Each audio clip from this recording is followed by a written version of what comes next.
So hello friends, this is doctor Anurag Singh और स्वागत करता हूं मैं आप सभी लोगों का आज के सेशन में।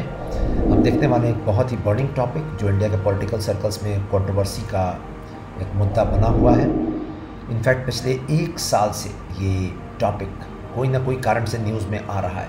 The topic is disqualification of a member of parliament और a member of legislative assembly और the council of a state. In fact last एक हफ्ते में क्या हुआ है आइए देखते हैं।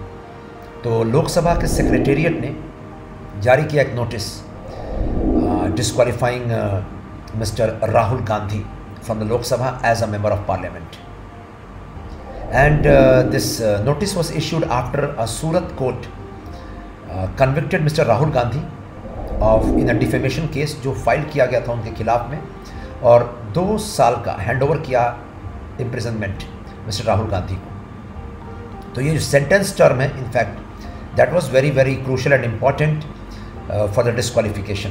तो आइए देखते हैं इसकी फाइन इंट्रिकेसीज और क्या हमारे कॉन्स्टिट्यूशन में मेंशन है कि नहीं डिस्क्वालिफिकेशन को लेकर कोई provisions.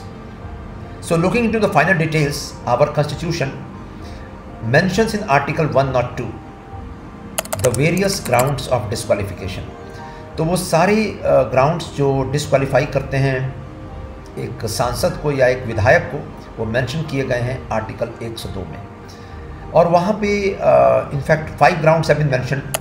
The first ground is if the person holds any office of profit under the central और the state governments and such office if it is not exempted, in fact means अगर ऐसा office of profit है exempt नहीं किया गया किसी law के तहत, तो उस केस में भी डिस्क्वालिफिकेशन हो जाएगा।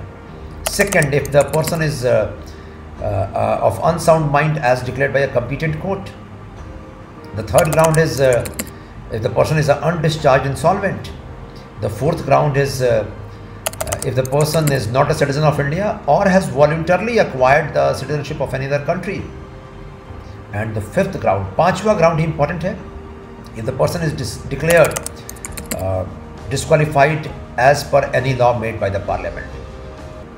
तो जो इसमें पांचवा प्रोविजन है ई, जो सब क्लॉज ई है, इसी के तहत डिस्क्वालीफाई किया गया because the parliament has made a law which regulates the complete procedures and qualifications and disqualifications in the elections and the law the name is representation of people act 1951। तो RPA act 1951 में साफ साफ लिखा हुआ students section 8 में section 8.1, 2 and 3। तो section 8.3 में लिखा हुआ है that if any of the member of parliament or a member of legislative assembly or council of a state is handed a minimum prison sentence of 2 years, in that case the person shall be disqualified from the membership of the house। तो ये साफ साफ students दिखा रहा है that conviction sentence के कारण यहाँ पर, और यही कन्विक्शन सेंटेंस को लेकर राहुल गांधी को डिस्क्वालीफाई किया गया है लोकसभा में।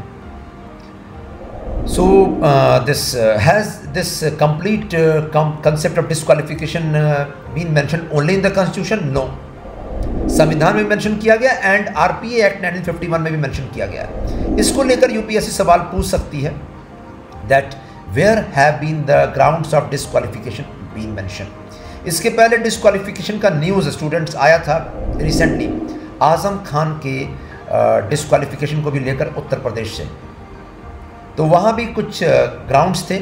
यहाँ पर ग्राउंड है प्रिजन सेंटेंस का लेकर, और यहाँ पर एक और प्रोविज़न है after the release from the prison also, उसके बाद 6 years तक the person shell remain disqualified from the house. तो यानी 6 साल तक उसके बाद भी प्रिजन सेंटेंस सर्व करने के बाद भी 6 years तक the person shall be unable to fight the elections.